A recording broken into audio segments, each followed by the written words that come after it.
Fala, visionários! E olha, tô chegando aqui no estúdio porque a gente tá com um episódio novo vindo ao ar aqui agora, esperando por você pra gente poder bater esse papo incrível. Pra você que não está inscrito ainda, já sabe, daquele, like já nesse vídeo, manda pra quem você quiser, que sabe que vai fazer valor pra ele. E além de tudo isso, se inscreve aqui no canal, meu filho. Se inscreve. Eu tô vendo. Não tô. Bom, se inscreve. Você entendeu? Hoje nós temos um bate-papo fantástico, mas se você não lembra quem sou eu, Matheus Cardoso, seu anfitrião, 1,74 m, às vezes 75, cabelo jogado para trás, barba que contorna o rosto, e tô aqui para bater um papo incrível no mês agosto, Pilares, mês do meu aniversário, e além de tudo isso, mês que o As Cegas Podcast comemora um ano. Editor, coloca aqui umas palminhas, tá bom? Aê, foi? Pronto. E agora a gente vai descobrir você. Quem que é você? Sou Larissa Lohane, advogada, sou da cor branca, tenho cabelo grande, morena, 1,63 m, atuo na área de violência doméstica e também sou CEO e fundadora do Instituto Ajudando Elas. Ajudando Elas? Exatamente. Legal. E o pessoal tá aqui para assistir um episódio sobre violência? Exato. O episódio de hoje é sobre violência doméstica, como se prevenir e também sobre a atuação da advogada no que diz respeito a este tema. Desta advogada. Desta, olha aí. Exato. E legal, ela também é CEO de um instituto e eu também sou, e você sabe muito bem disso. Esse é um episódio patrocinado pelo Instituto Inspire-se, o meu Instituto de Desenvolvimento Humano, onde nós trazemos aqui uma rota, uma jornada para que você, jovem líder do futuro, possa se desenvolver, e você vai vir aqui no WhatsApp, que está aqui na descrição, para conversar diretamente comigo, para a gente pensar numa solução feita para você, perfeita para você. Bora pra vinheta? Bora! Vem, vinheta!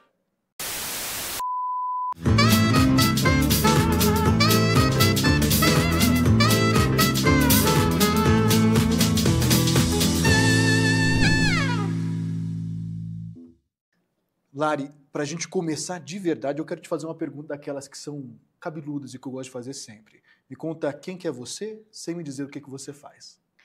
Nossa, que pergunta aí, não estava preparada. Bom, eu sou uma mulher muito corajosa e que sonha muito alto, principalmente no que diz respeito a ajudar mulheres. Eu acho que isso está ligado a uma essência. Essa é a tua missão? Sim. Ajudar mulheres. Exato. Ajudar mulheres a entender o porquê elas permitem estar em certos relacionamentos que, querendo ou não, são relacionamentos tóxicos e a gente encaixa ali numa questão de violência doméstica. Então, a minha missão hoje é ajudar essas mulheres a entender o porquê e sair desse ciclo. Agora deixa eu entender. Quem que é você? Falando o que você faz. Bom, eu sou Larissa, tenho 29 anos, sou advogada, tenho um instituto, que é o Instituto Ajudando Elas, que é o instituto que busca ajudar vítimas de violência doméstica. Tenho uma agência de marketing também e hoje sou head comercial de um rabino. Distinto. Então, você é head comercial de um rabino. Exato. Você tem uma agência de marketing, posso perguntar qual é o nome? Mitra. Mitra. Interessante. Você tem um instituto ajudando elas. Exato. E você é advogada. Sim. Gosta de advogar? Muito. Sabe que a gente está no mês do advogado. Exatamente. E é o mês que celebra a justiça também, né? Se não me engano, também a gente tem não uma comemoração, né? Porque eu não acho que isso é algo a se comemorar, mas nós temos um mês de conscientização também voltado para a violência doméstica, a violência contra a mulher, que é o mês Agosto Lilás, é isso mesmo? Exato, exatamente. E para quem não sabe o que é isso, o que é isso?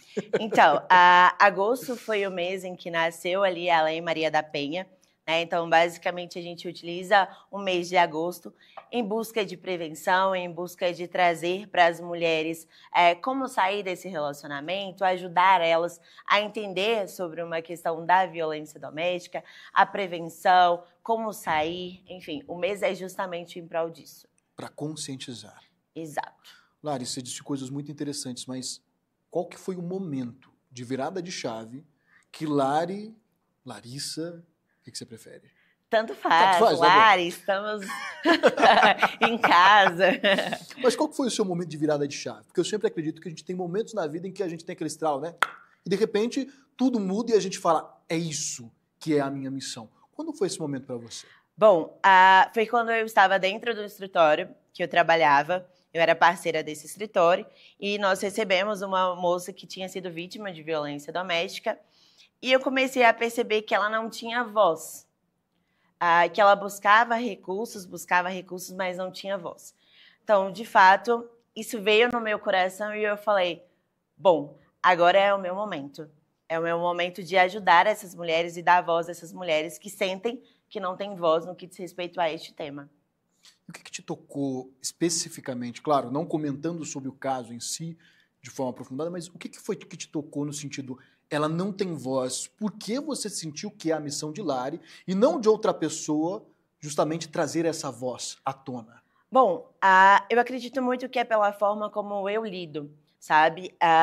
Eu sempre vejo nas minhas atuações essa força, essa coragem de assumir responsabilidades e assumir uma solução para aquele caso. E quando eu vi aquela mulher de uma forma muito vulnerável, eu percebi que eu tinha recursos para conseguir dar voz para ela.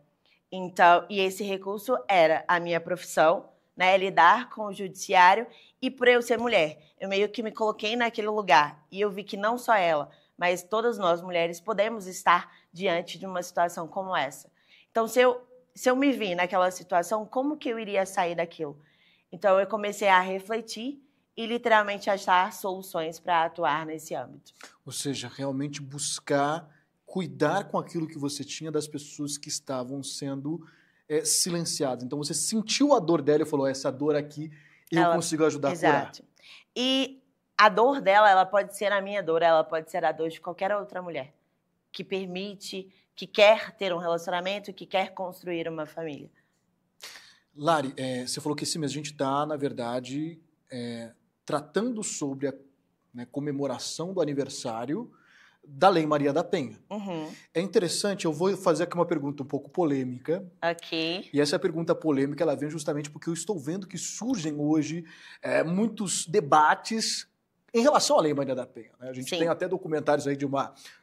não vou falar que é concorrente, mas uma parceira aqui que divide aqui os canais do YouTube comigo, que é muito famosa, eu acho que você deve ter até ouvido falar, que fez uma denúncia contra a própria lei, as intenções da lei e até mesmo a aplicação da lei. Hoje, olhando no retrospecto, quando a gente olha para a Lei Maria da Penha, na sua visão, como uma profissional que aplica cotidianamente a lei para trazer solução para a vida de mulheres, você sente que a lei ela é suficiente para trazer a resposta para a dor dessas mulheres? E, além disso, você acha que a gente consegue olhar para essa lei e falar, sim, ela hoje nos dá essa resposta, além de nos dar essa resposta, ela é suficiente para a gente tratar esse grande problema que é a violência contra a mulher? Que pergunta interessante, né? Bom, não, eu não acho que a lei ela é suficiente, mas ela ajudou muito. Se a gente for analisar, desde quando ela nasceu, ela ajudou muito. Ela trouxe voz.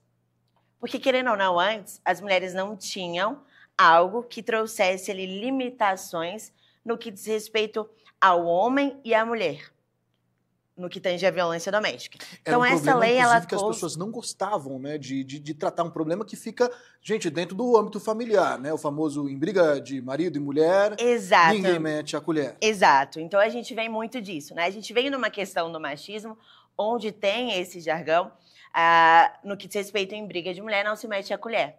Porém, hoje eu vejo que essa lei, por mais, não vou dizer completa, né? Ela precisa de algumas questões, mas por mais que ela veio num aspecto de necessidade, de dar um amparo maior para essas mulheres, a gente precisa de mais coisas. Hoje ela não está sendo suficiente para impedir casos maiores de violência doméstica. Hoje, eu vou trazer até um dado, se me permitir, mas claro, a cada 6 horas no Brasil, uma mulher é vítima de feminicídio. E se a gente for analisar mais profundamente, essas vítimas de feminicídio, elas já tiveram uma medida protetiva amparada pela Lei Maria da Penha. E aí eu venho e trago esse questionamento, será que ela está sendo suficiente mesmo? É uma excelente pergunta. Eu acho que não. Não. Ela não está sendo suficiente justamente por isso. Ela não está conseguindo impedir o ciclo, que é Ciclo o que seria ponto o ciclo da final. violência. Exato, que o ponto final do ciclo é o feminicídio. Feminicídio, para quem não está muito habituado com esse termo, seria... O homicídio, no que diz respeito à violência doméstica. O homicídio de uma mulher, de uma esfera mulher, e aí vem a questão da violência doméstica como uma agravante do feminicídio. Então, a violência doméstica como uma agravante do feminicídio, e O aí o feminicídio é... homicídio contra a mulher no âmbito familiar. E só no âmbito familiar, por exemplo, na rua aconteceu ali uma discussão entre um homem e uma mulher, e ele matou ela pelo fato de ser mulher, também é feminicídio? Exato. Então não é só no âmbito doméstico em si. O âmbito doméstico ele tem uma agravante, né, no que diz respeito ao feminicídio, mas o feminicídio é você matar uma mulher por ela ser mulher. Você já se perguntou alguma vez o porquê que as pessoas elas acabam chegando a esse ponto de tirar a vida de uma mulher por ela ser uma mulher? Bom, eu já me peguei pensando sobre isso várias vezes. Inclusive, eu estudo muito sobre a mente humana e principalmente a mente do homem. E eu vou ser bem sincera, até hoje eu não consegui chegar numa resposta concreta no porquê. Mas envolve muitas questões. Principalmente questões psicológicas, principalmente questões... Se você for analisar a maioria dos feminicídios, eu atuei em 2 casos bem midiáticos há pouco tempo, e eu comecei a analisar o perfil dos homicidas. E tem muita coisa em comum. Muita coisa em comum.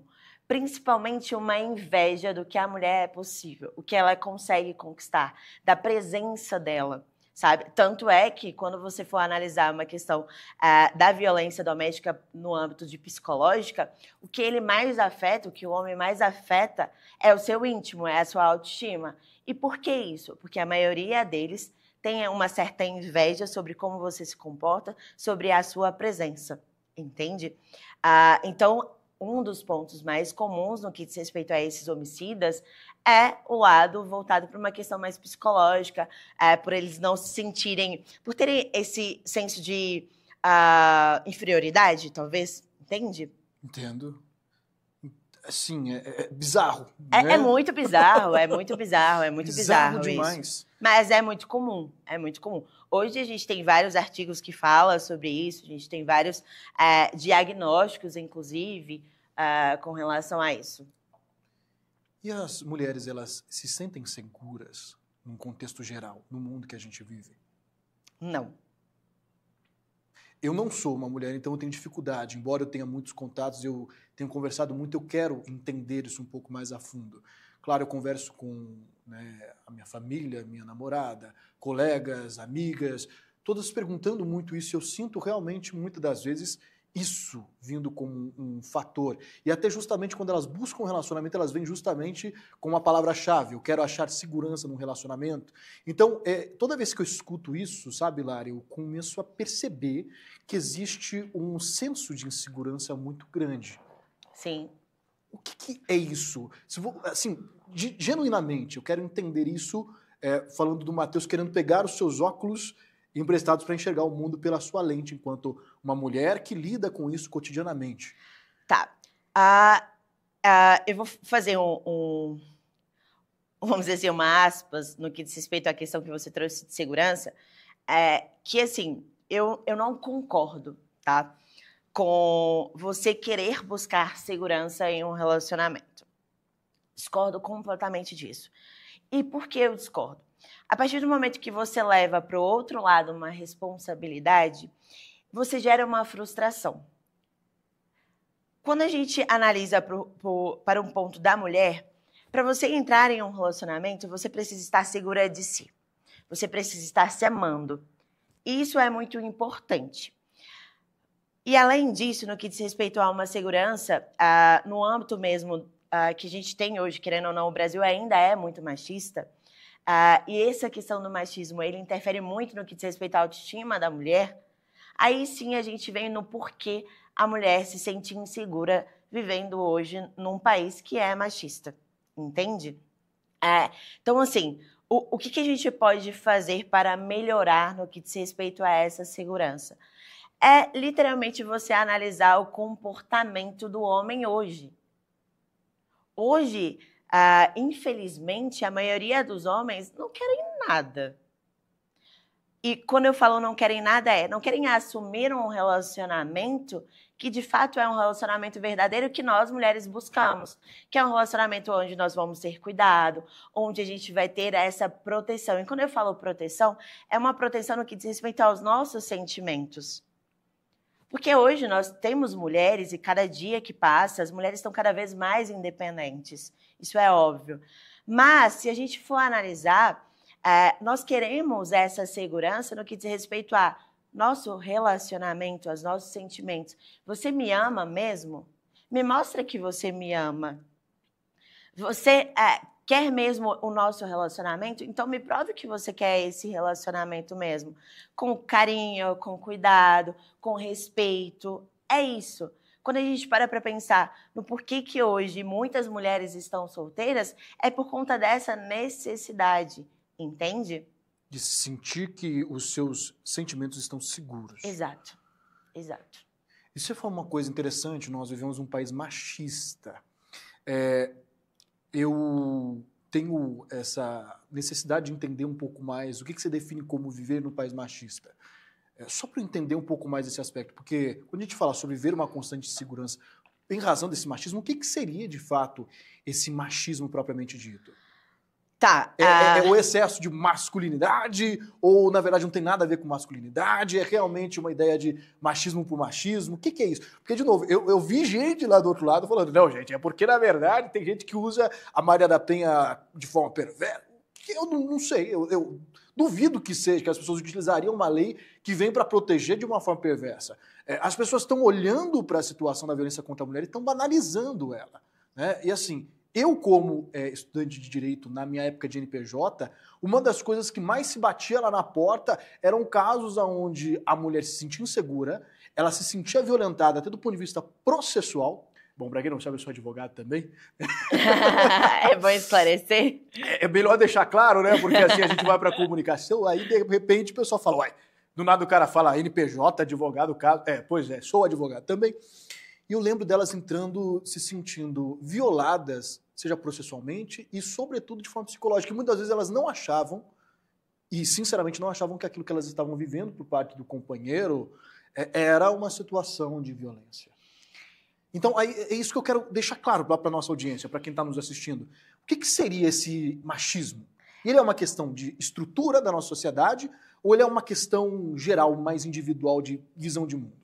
Bom, eu acredito muito que é mais por uma questão geral da sociedade, tá? E isso a gente vem para anos e anos atrás, décadas e décadas atrás, onde as mulheres não poderiam trabalhar, né? As mulheres teriam que ser donas de casa e o homem o único provedor.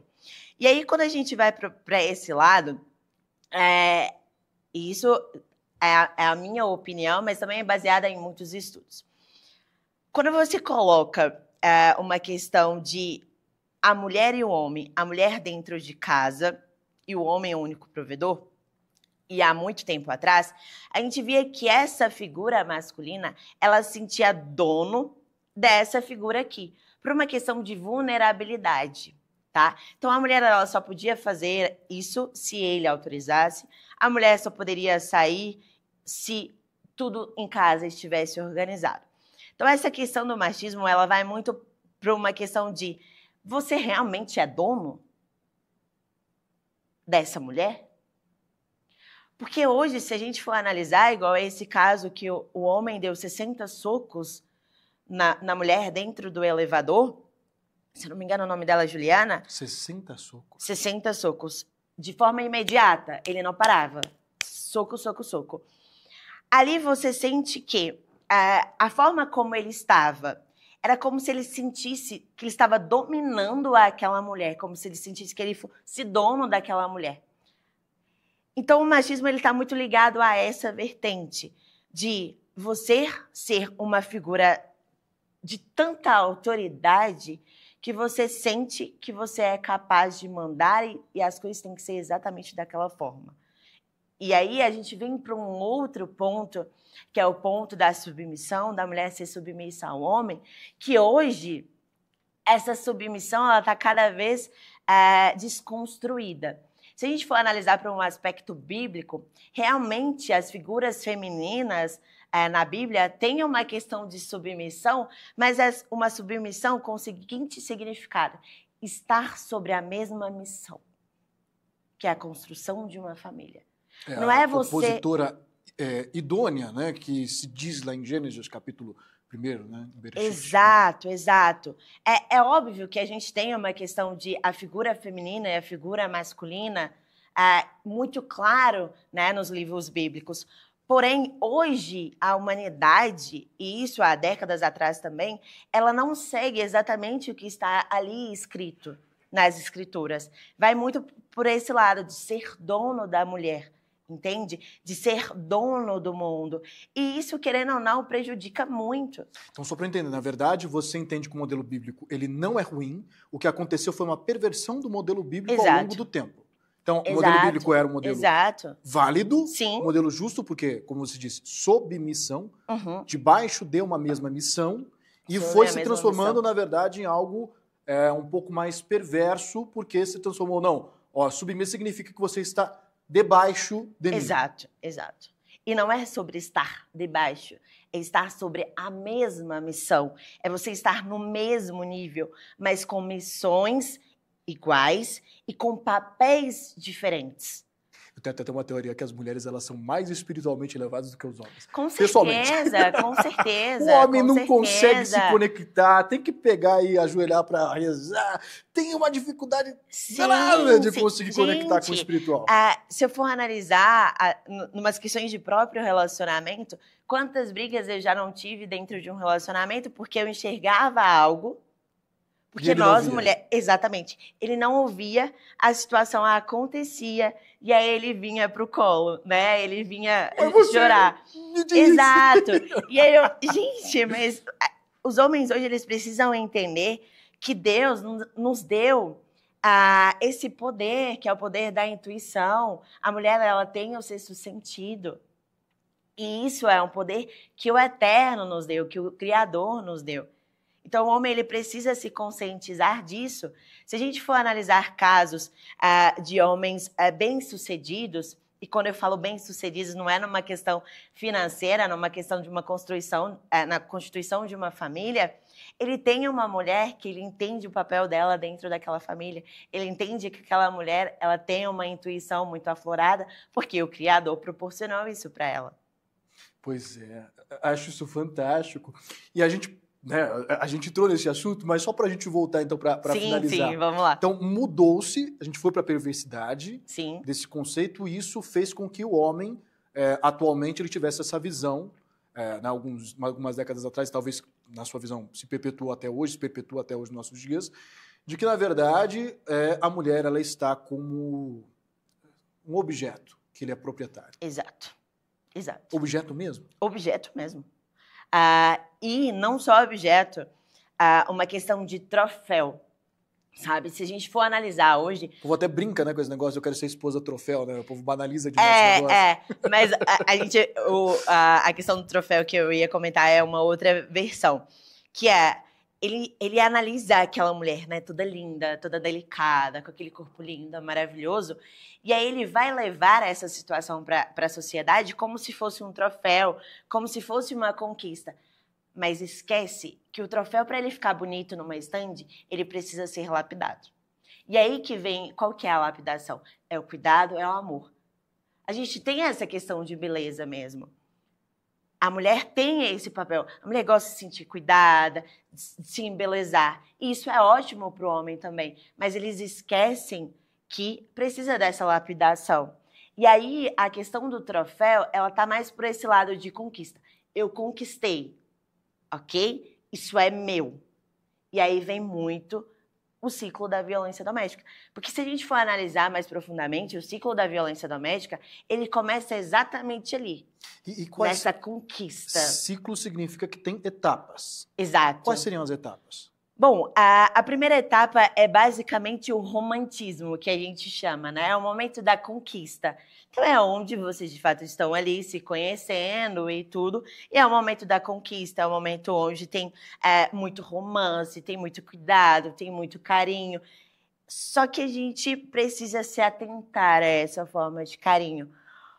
Porque a partir do momento que ele sente que você amou aquela situação, que você está sobre um certo controle dele, começa o outro ciclo, a segunda etapa, que são as brigas. Pode falar. Então, só para eu entender, até esse momento do romance... Tá tudo lindo e maravilhoso. Tá tudo tranquilo. E não necessariamente significa que vai evoluir para uma violência. Exato. Por enquanto é um ciclo que a gente não precisa, assim... se preocupar, exato. Seria ideal que fosse assim pro restante da vida. Exato. É isso. O relacionamento saudável, ele é assim. Acabou. Romantismo, ponto. Finalizou aqui. Não, é claro que não. É claro que no relacionamento saudável a gente tem umas discussõezinhas. Porque discussões também é saudável para um relacionamento, desde que ela tenha um limite, desde que ela não parte para uma questão de violência psicológica, né? Desde que ela não parte para uma questão de agressividade, de brigas, de aumentar a fala. Que é o segundo tópico. Que é o segundo tópico. Então, a gente primeiro precisa romance. se preocupar com relação a isso. Que é literalmente essa parte das agressões. Essa parte de controle, essa parte onde ele começa a afetar a sua autoestima. Ele começa a pedir uma senha de um celular. É o ciúmes, mas é aquele ciúmes que você já começa a perceber que ele é possessivo. É o famoso vou perder a minha mulher. Exato, exato. É onde, por exemplo, você começa a perceber que você está se afastando dos seus amigos, porque, não, amor, fica mais comigo. Não, amor, aquela moça, aquela sua amiga, ela... Não, olha lá, a roupa que ela veste. E aí a gente vem também, amor, essa sua roupa não tá legal, você tá com um decotezinho aqui, você tá com isso.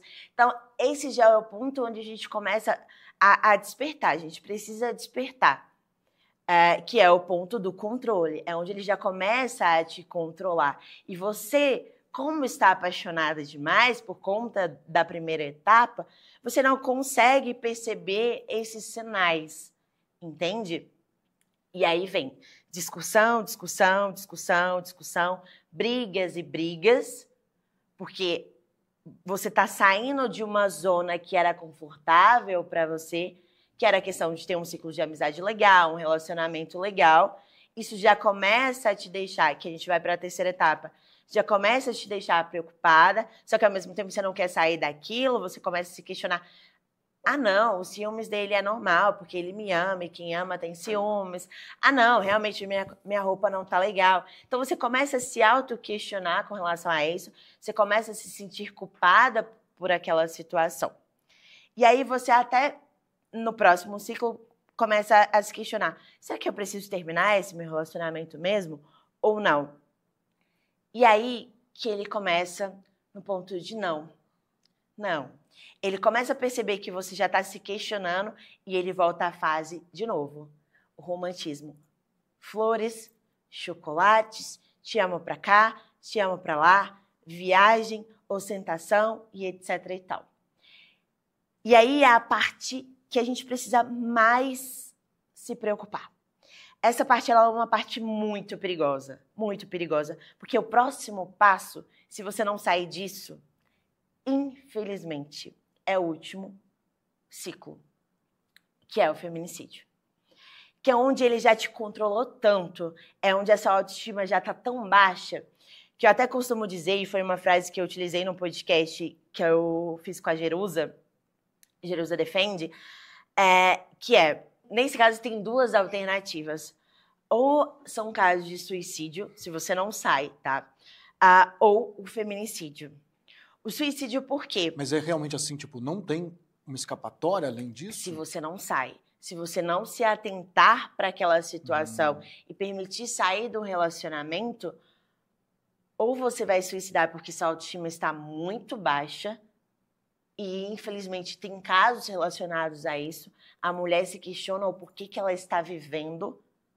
Isso também quando ela não tem um apoio, né? Quando ela não tem uma base familiar, uma base de amigos que está enxergando a situação e não ajuda ela a sair, tá? O que, pelo que você me mostrou no ciclo, é um pouco difícil, porque, pelo que eu entendi, o cara vai falando, não, sai de perto.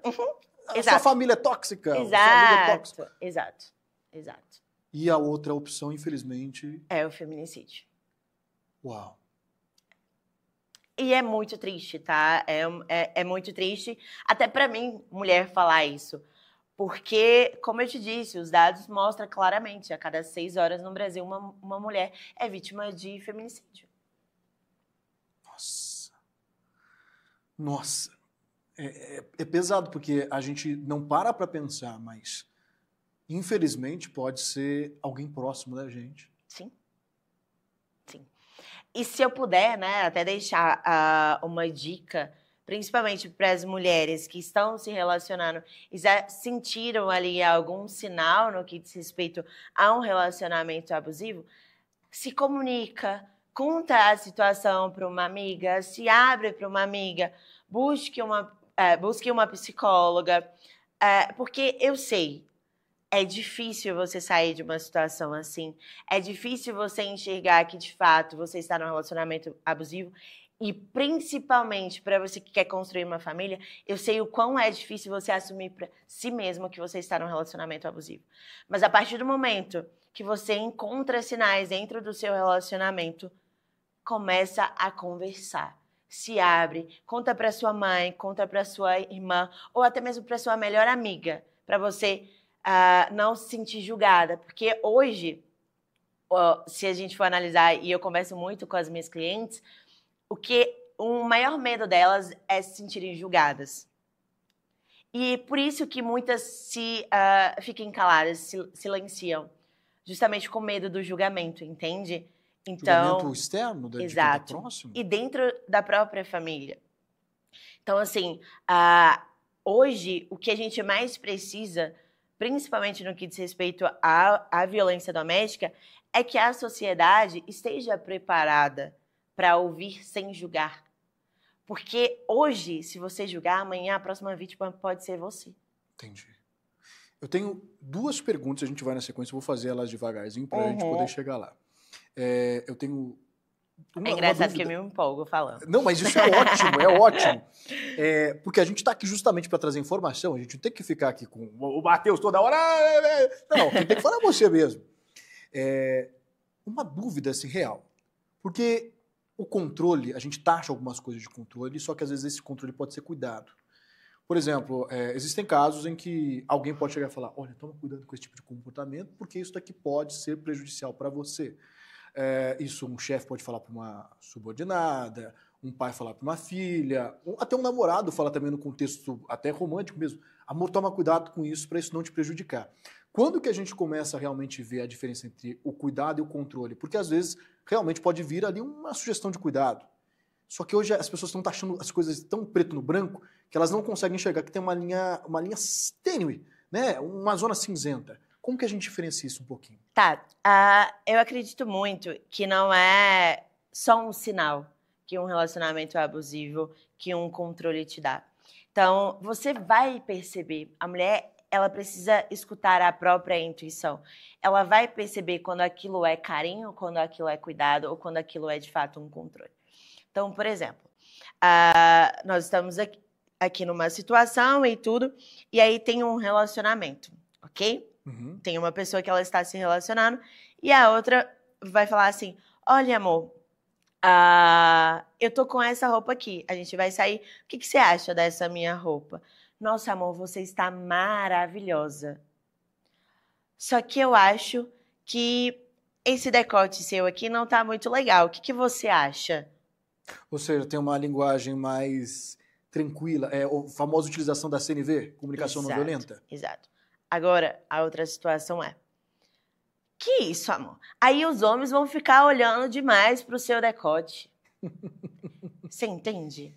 Uhum. Então, assim, é muito analisar a forma que aquilo está sendo comunicado. A forma que aquela comunicação está sendo no que diz respeito ao assunto do momento.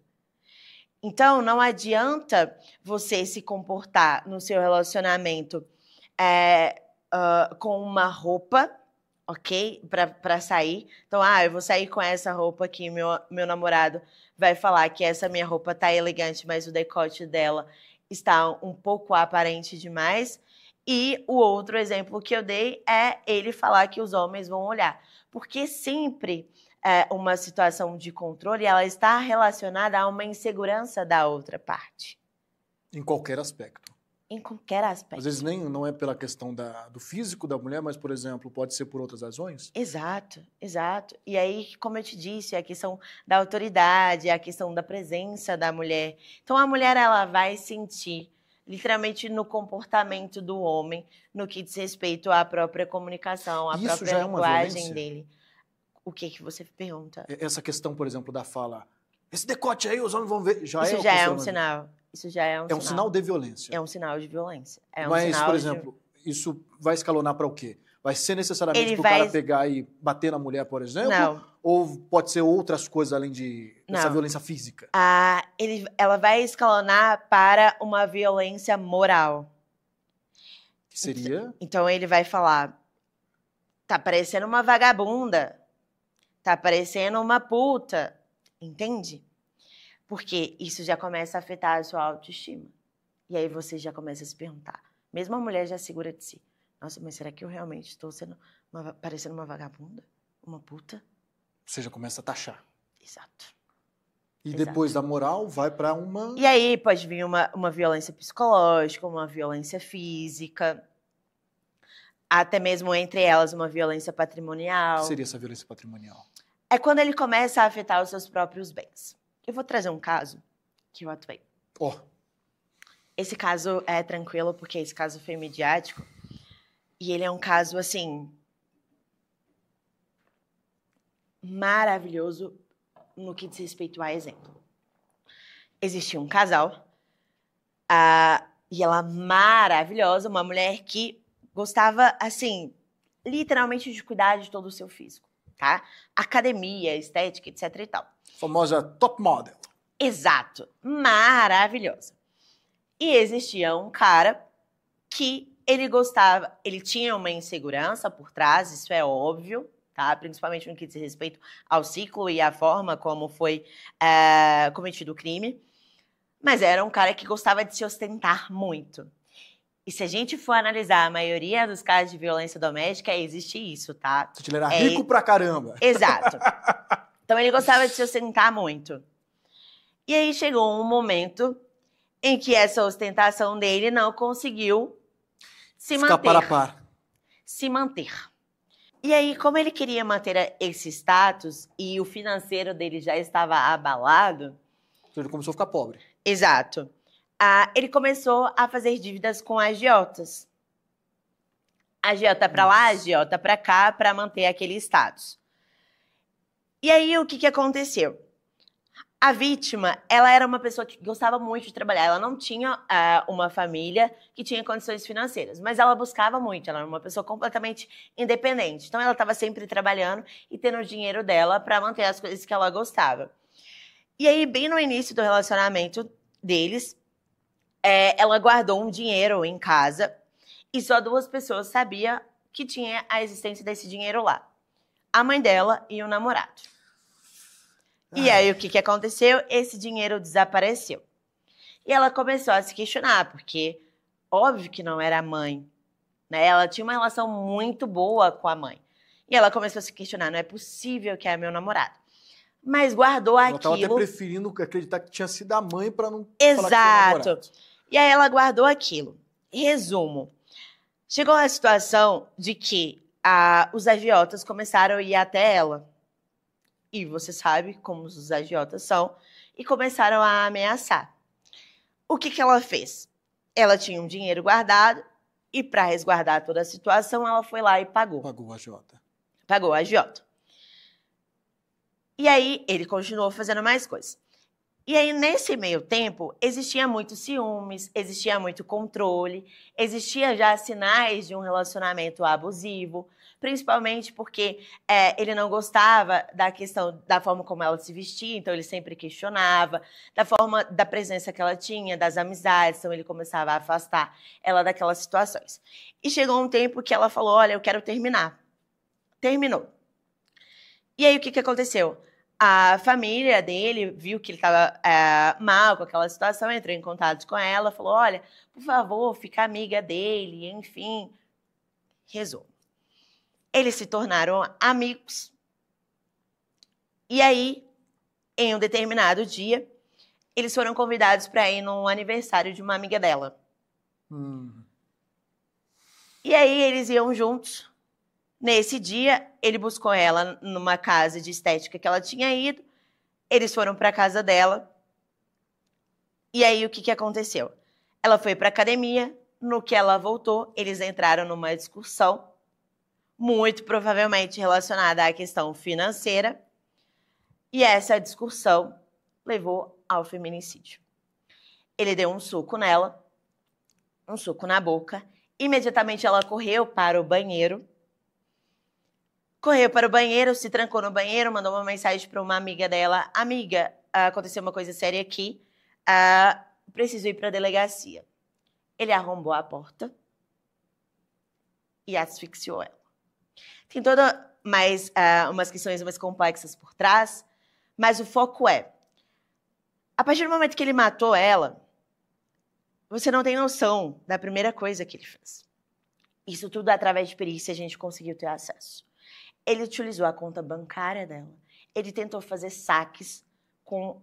o celular dela era reconhecimento facial. Ele tentou fazer saque com ela morta. Reconhecer ela morta. Nossa. Porque ele sabia que ela tinha um dinheiro guardado.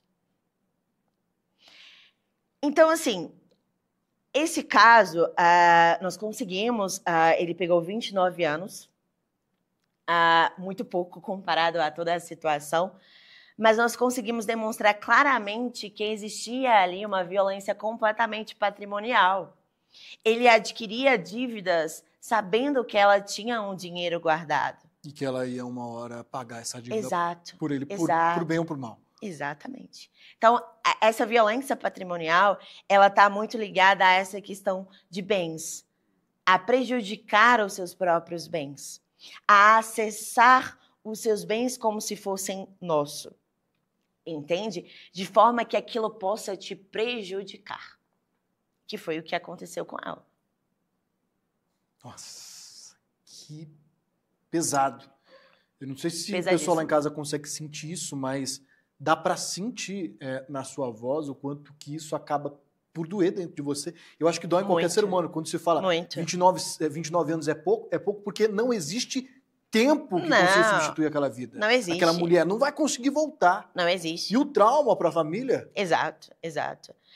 Eu lembro que foram 16 horas de júri. E foi um júri bem intenso, principalmente pela frieza dele no que diz respeito às perguntas. E principalmente no que diz respeito à frieza... Não, ele não assumiu. Mas nós tivemos bastante provas documentais, inclusive depois que ele matou ela, ele contratou uma garota de programa e transou com uma garota de programa com o corpo da namorada dele debaixo da cama dele. Nossa. Então é uma frieza, assim, absurda. Mas foi um caso onde demonstrou completamente todo esse ciclo de violência, sabe? E que, querendo ou não, e infelizmente... o ciclo foi até o passo 5, que é o feminicídio. Bom, eu vou fazer duas perguntas. Sim, importantes. Claro. E eu toda hora estou querendo fazer duas. Vamos lá. Lari, esse problema não é só das mulheres. Esse é um problema nosso. E eu não gosto de falar que esse é um problema da sociedade, dos homens, das mulheres, porque a gente começa a despersonificar quem são as pessoas que realmente têm que atuar. Que somos nós, enquanto indivíduos, pessoas humanas, um a um. Eu acho que todo problema da humanidade a gente começa a resolver primeiro com as pessoas. Diz por aí afora, né, que muitas pessoas discutem como resolver os problemas da humanidade.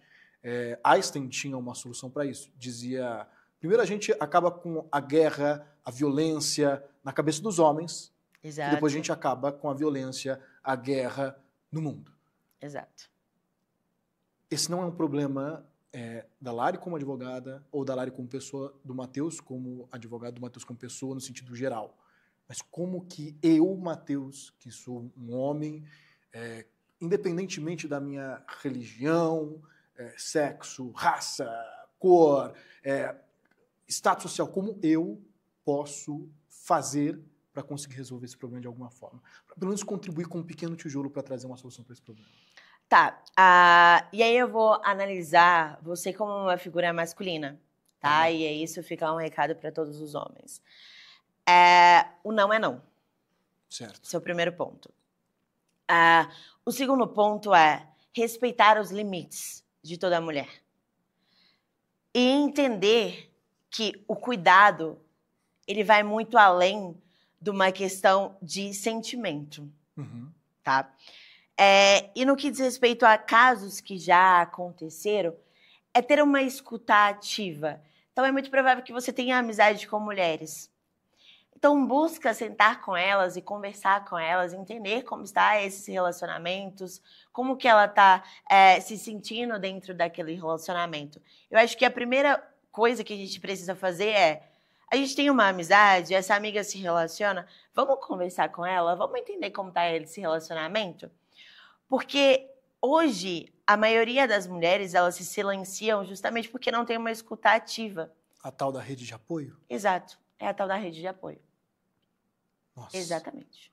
Então, primeiro, esteja disponível como ser humano para ouvir o outro. Sim. E além de tudo isso, enquanto homem, entenda que não é não e que quem coloca o limite é a mulher. Exato. O que não significa que, claro, você vai ficar calado em todo o tempo, não, que você claro vai que poder, não. mas é entender limites. Exato, exato. É porque vai ter cara que já vai falar aqui nos comentários. Não, então ela tá falando que eu tenho que calar minha boca sempre, que eu não posso fazer nada. Até porque nós mulheres gostamos muito de conversar, a gente gosta de se abrir, e isso é muito interessante. É ter leveza, é saber que quando a gente quer algo, a gente demonstra querer algo, sabe? E é literalmente respeitar isso. Mas o principal de tudo isso é a rede de apoio. Porque a partir do momento que você dá apoio a uma pessoa, você está proporcionando para ela vida. E isso é o mais importante. Nossa, que lindo! É o mais importante. Porque hoje, se a gente for analisar, e eu repito, a maioria das mulheres que passam por situações como essa não se abre porque não tem uma pessoa ali do lado dela escutando ela sem julgar. Porque, infelizmente, e aí eu vou trazer uma questão pessoal minha, eu passei por uma situação de violência doméstica e eu tenho uma medida. E aí eu lembro que quando eu fui até a delegacia das mulheres, e aí eu pensava, meu Deus, logo eu, advogada, né? Indo para esse ambiente. Não como advogada, mas como vítima. E aí eu lembro do quão dolorido foi estar naquela situação como vítima, porque nem dentro da própria delegacia da mulher a gente é respeitada no que diz respeito ao fato, ao que aconteceu. A gente é questionada. E muito questionada. E aí, juro para você, que eu, naquela situação, eu não estava como advogada, eu estava como mulher vítima de uma violência doméstica. A primeira coisa que veio na minha cabeça depois de eu ser questionada foi, por que eu tô aqui? Sendo que quem deveria me dar apoio está me questionando sobre aquela situação. Está duvidando do fato. Eu vim aqui buscar apoio. Eu vim aqui buscar justiça. E o que estão fazendo comigo é me questionando se aquilo de fato é verdade. Então, hoje, infelizmente, as maiorias das mulheres também não vão até a delegacia registrar, comunicar a situação, porque as próprias pessoas que estão ali para aplicar a justiça não estão literalmente sendo uma rede de apoio, não estão escutando. E isso é muito, muito triste. Muito triste. Nossa. Eu fico até emocionada porque eu lembro da situação.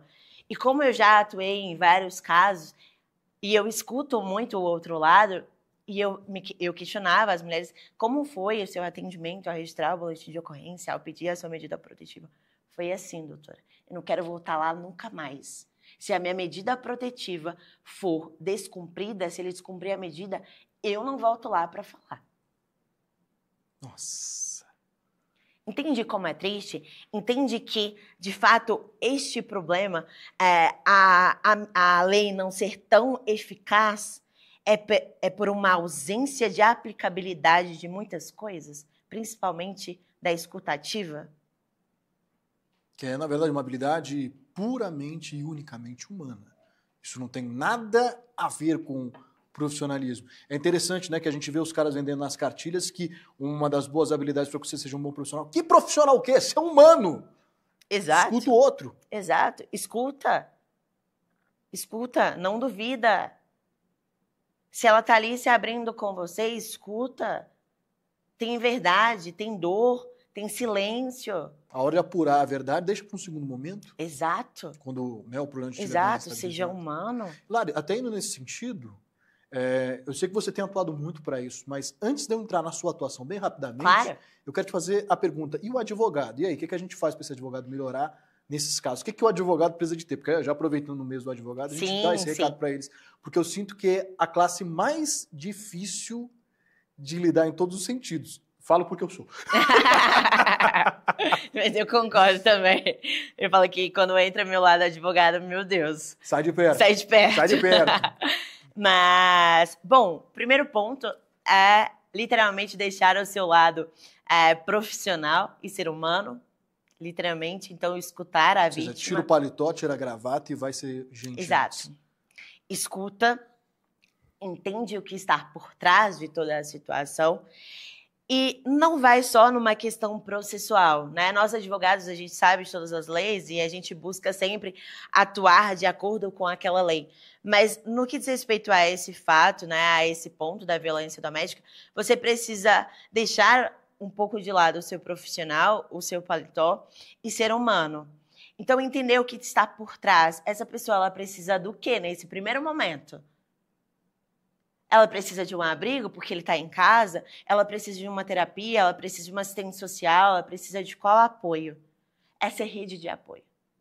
Para depois ser advogado. Exato. E aí, até nesse sentido, você tem um instituto que você é CEO e fundadora. Exato. Chique, onde o nome do instituto é Ajudando Elas. E aí, o que esse instituto faz e sua atuação nesse sentido? Bom, o instituto ele é basicamente essa rede de apoio, né? Então, a partir do momento que a gente recebe uma vítima de violência doméstica, a gente analisa todo o complexo. Se ela tem filho, o que de fato está acontecendo nessa situação, principalmente no que diz respeito à casa, no que diz respeito ao ambiente familiar, no que diz respeito à mente, o psicológico dela. Então, a gente vai tratar desde uma questão de assistência social até uma questão psicológica. Então, a gente tem assistente social, nós temos a psicóloga e psiquiatra também. Então, a gente vai trabalhar todo esse lado mental e psicológico dessa mulher. E, posteriormente, a gente trabalha a questão jurídica. Então, com acompanhamento no registro do boletim de ocorrência, acompanhamento no pedido de medida protetiva, e acompanhamento em todo o processo, até porque, querendo ou não, quando tem uma violência doméstica, ela também existe ali por trás dessa situação um crime, né? Então, seja ele um crime de difamação, um crime contra a honra, até um crime relacionado a uma questão de lesão, dignidade contra a questão sexual, enfim. Então, a gente traz a gente trabalha toda a situação da mulher, desde uma questão psicológica, de uma questão familiar, até uma questão jurídica. Aí você também atua no preventivo ou só nessa área específica onde já aconteceu o fato? Nesse instituto? Bom, atualmente a gente está trabalhando somente após o fato, mas nos bastidores a gente já vem buscando alternativas no que diz respeito à questão da prevenção.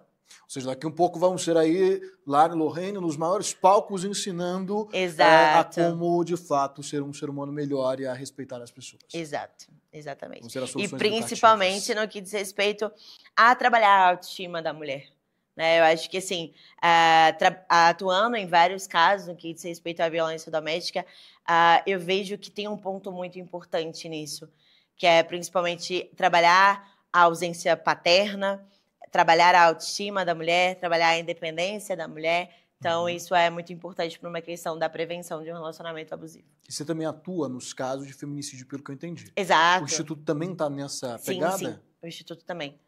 Então, não é só a Lari, CPF, mas é o CNPJ no contexto geral. Exato, então, exato. Daqui a pouco tempo, o Instituto ele vai ser prevenção, atuação no fato e depois a atuação também nos casos de feminicídio no contexto geral. Sim, exatamente. Interessante. E o que seu instituto tem de diferente de todas essas outras redes que a gente tem aí de apoio, esses outros institutos que tem? O que faz o instituto ajudando ela a ser distinto?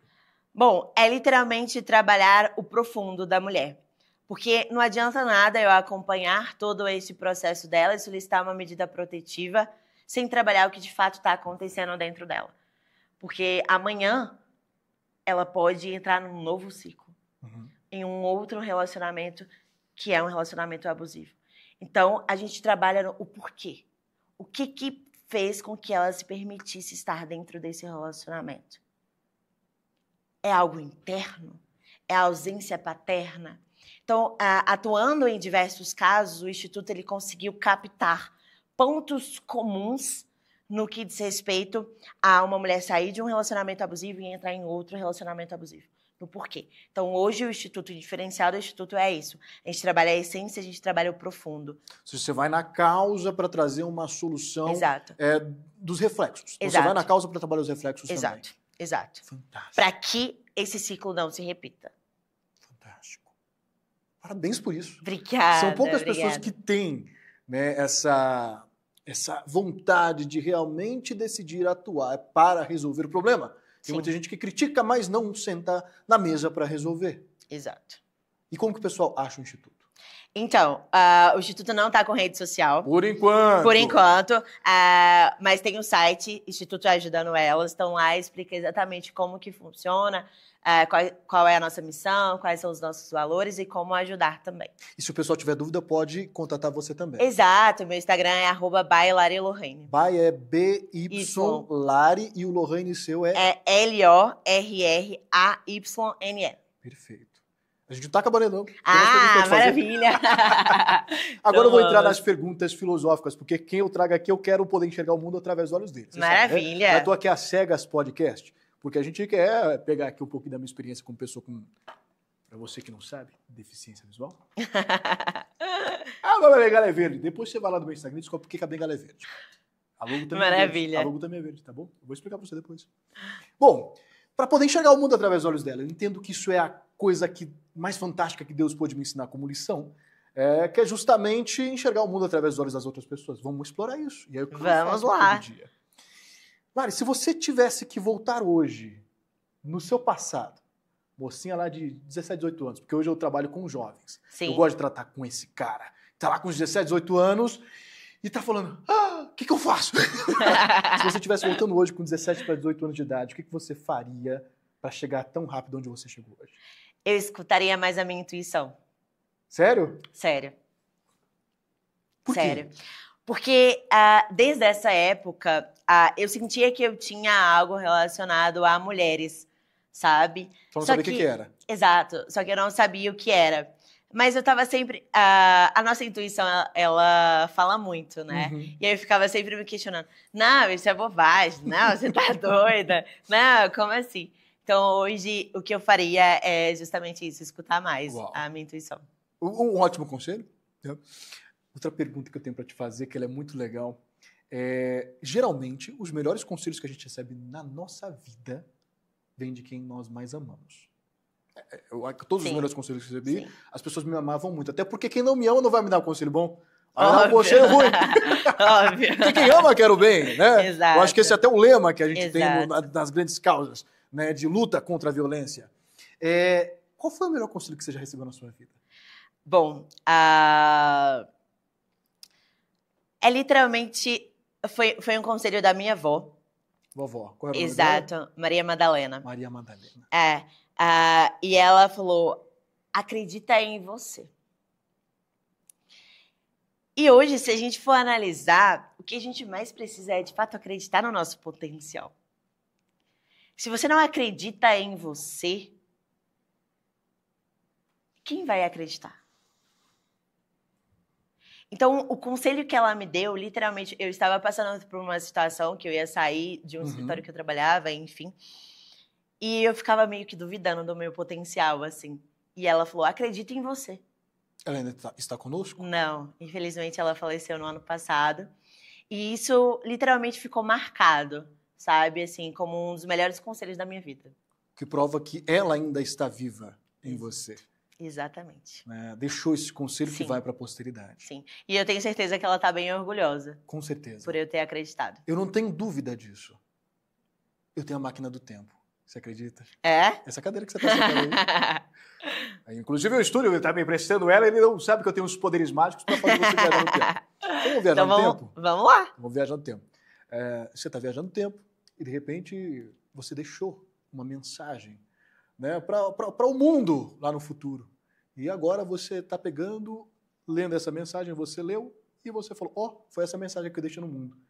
Qual que é a mensagem que Lari Lohane quer deixar como legado? Que, inclusive, eu tenho uma teoria.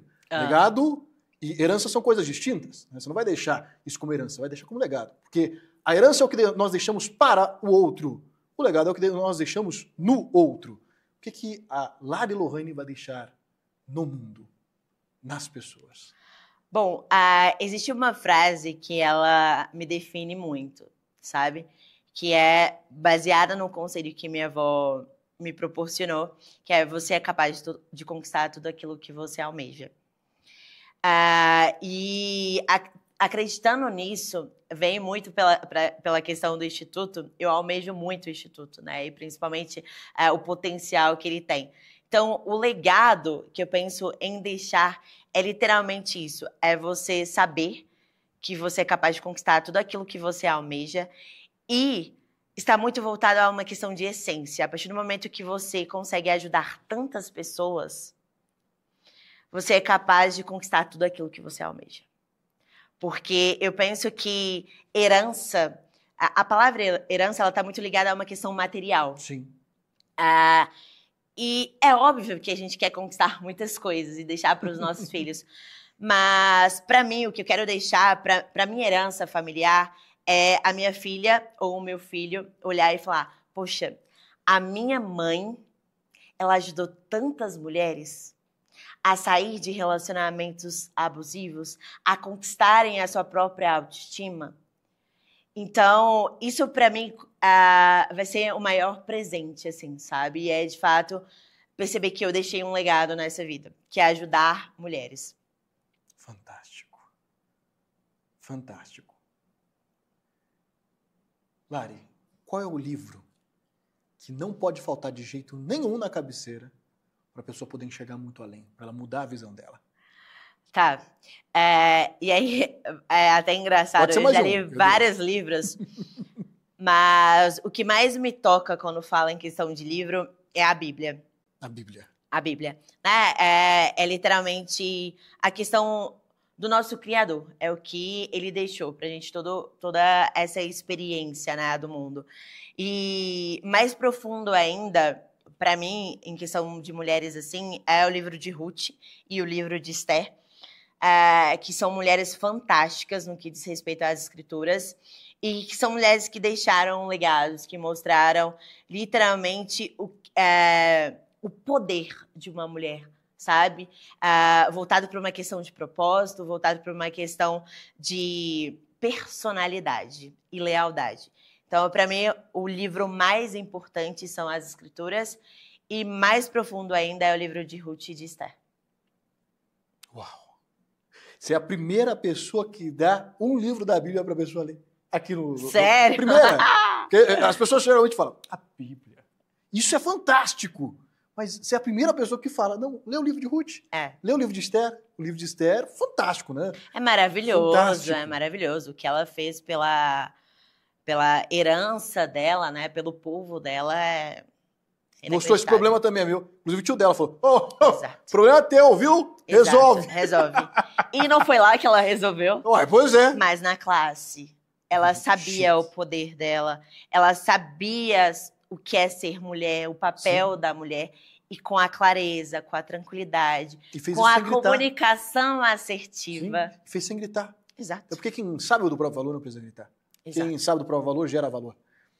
Isso é interessante. Quem te inspira? Minha avó. Adoro a Dona Maria Madalena. Gostei Minha dela. avó. Minha avó. É uma mulher que me inspirou a vida inteira. Hoje, o que eu sou e a mulher que eu ainda vou ser é tudo graças a ela. Aos valores e princípios que ela me proporcionou durante a minha educação. Uau. Fecha os olhos comigo. Vamos lá. Bom, muitas pessoas já passaram por essas cadeirinhas aqui. Nós estamos indo, se não me engano, para o 21º, 22º, 23º de muitos. Não sei, o cálculo aí depois o pessoal vê aí. Você vai ver aqui embaixo. E é aquilo que eu te disse, eu sou apaixonado por enxergar o mundo através dos olhos das pessoas, porque eu sinto que isso é o que nos ajuda a enxergar muito mais longe. O visionário não é aquele que, né, tem aquela inspiração genuína, não. Ele, muito pelo contrário, ele enxergou o mundo através do olho da outra pessoa, por isso ele enxergou mais longe, porque ele viu a necessidade que aquela pessoa tinha e ele justamente fez algo incrível por ela. E a pergunta que eu quero te fazer hoje, Lari, quando eu pergunto para você, muito além do que os olhos podem ver, existe A intenção. por quê? O porquê que você faz o que você faz.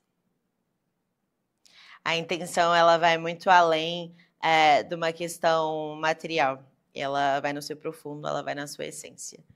E aí é onde, de fato, é quem você é. Que fantástico. Lari, foi muito bom poder ver o mundo através dos seus olhos. Obrigada. E gostei bastante disso, foi bem interessante. Metodologia única, viu? Aqui Bem só na Cegas interessante. Podcast. Bem interessante. Tá de parabéns. Lari, qual é a sua mensagem final? Bom, para as mulheres que estão me assistindo, acreditem em você, acredite que você tem valor, acredite na sua autoestima, no poder que você tem como mulher. E para todas as pessoas, respeitem as mulheres, respeitem os limites e também acreditem em você. E para os advogados, tenha uma escuta ativa. É o principal, principalmente no que diz respeito aos casos de violência doméstica. Bom, para encontrar a Lari, você vai dar uma olhadinha aqui embaixo na descrição. E, além de dar uma olhadinha, ela vai falar aqui, ó, by Lari Lohane. Ela já até falou como que é. Onde mais o pessoal te acha? Basicamente é nesse Instagram. By Lari Lohane. Lohane, exato. Eu tinha até um outro Instagram, ele foi hackeado, a gente tá aí com... era um Instagram bem midiático, vamos dizer assim, ele foi hackeado. A gente está com um processo contra a Meta. Vamos torcer aí para que seja recuperado. Vai dar certo, vai dar certo. E além disso também, a pessoa pode dar uma olhadinha lá no site do Instituto. Exato, exato. institutoajudandoelas.com. Fantástico. Hilari, a pessoa chegou até aqui agora. Eu vou deixar como palavra-chave Bengala Verde, viu? Pra gente ver se você chegou. A Bengala Verde já tá aqui esperando por você. Você não se inscreveu, não deu curtida, não comentou, não mandou pra ninguém. Hilari, fala aí pra eles, por favor. Gente, clique aqui, assistam todos os podcasts do A Cegas Podcast. Isso, é maravilhoso o conteúdo dele, tenho certeza que vocês vão tirar grandes insights. Bom, fantástico. Então, já vai se inscrevendo, dá uma curtida, comentário e por favor, manda isso daqui para aquela sua amiga, para aquele seu amigo, porque a gente, somente nesse compartilhamento de informação, que a gente vai conseguir vencer esse ciclo da violência. Com certeza, é o mais importante. Então é isso. Vamos juntos, visionários. Avante! Um abraço!